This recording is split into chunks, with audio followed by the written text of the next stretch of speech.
সমস্যা সমস্যা ঘুমা ধরে না না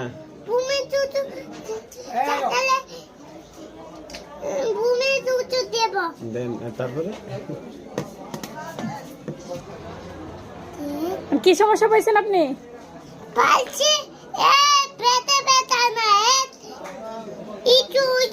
কি হয়েছে? কি হয়েছে?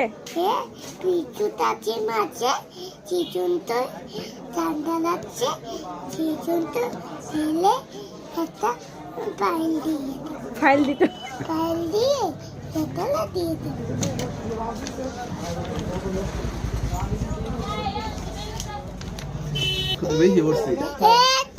ঠান্ডা ঠান্ডা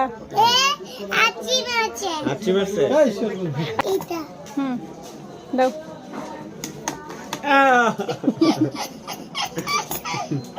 এখন একটু মোড় দিয়ে দাও, নাহলে ব্যথা করবে। ভালো হয়ে যাবে বলে দাও।